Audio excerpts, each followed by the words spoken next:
ఎన్నో వింతలు విశేషాలు విడ్డూరాలు ఉన్నటువంటి శిల్పారామాన్ని దర్శించండి. ఎక్కడ లేని ఆనందాన్ని పొందండి. హైదరాబాదులో ఉన్నటువంటి వారికి ఇది చాలా సదవకాశం.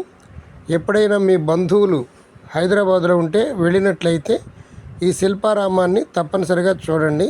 ఎంతో ఆనందాన్ని పొందుతారు. ఫుల్ వీడియో మా పురాణామృతం ఛానల్లో ఈరోజు పెట్టడం జరిగింది. మీరు మిస్ కాకుండా చూడండి. అందులో శ్రీకృష్ణుడు పుట్టిన కాడి నుంచి అవతారం చాలించిన వరకు కూడా అద్భుతమైన విశేషాలతో ఈ ఉదయం పెట్టిన వీడియో ఉంటుంది. తప్పనిసరిగా చూడండి, చాలా బాగుంటుంది. మా పురాణామృతం ఛానల్ని సబ్స్క్రైబ్ చేసుకోండి. ఇంటి దగ్గరే ఉండి విశేషాలు విడ్డూరాలు వినండి. Thank you.